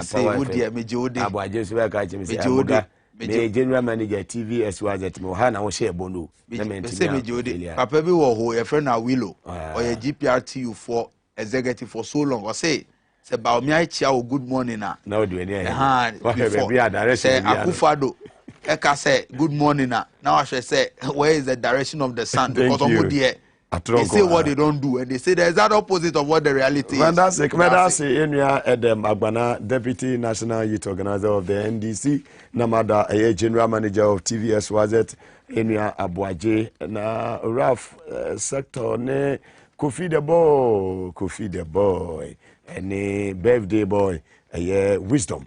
Edamonyina ase semutimi bo ama adwumade no etimi wie epeyo ebede obi bi ase prince ene cameraman fo amowo efidio manyina ye bo obi bi abaso semonkoso enye ne sa pepepe ima ene technicians awodon so a motor chire hwe ebede monyina ase Kevin Asante ene hwehwe adwumade nyina as producer assistant producer Desmond Soa as the yomodia mi amide adwumade wo chiame medin Edi Mugabe Mase ene executive producer Mr. Benny Anti sinyame aduma ochina ideas exchange Mr. Eric Ahianyo Edibebro abra abo no wotwe pepepe hye so se nyame aduma ochina obetimi agebre na wetie ideas exchange ma Vivian ewa denta nyame aduma ochina birthday yema happy birthday in advance Elliot eni abusuani nyina ye chache obibia ene enwumre ha na di mo besie obade ne dom ye na ya wada ye besa edi nhia ewo Gumbe Show so china no mienu ba ye nhia o power 97.9 FM nyemfa inside politics dwumadie efamro mamu nyina moniti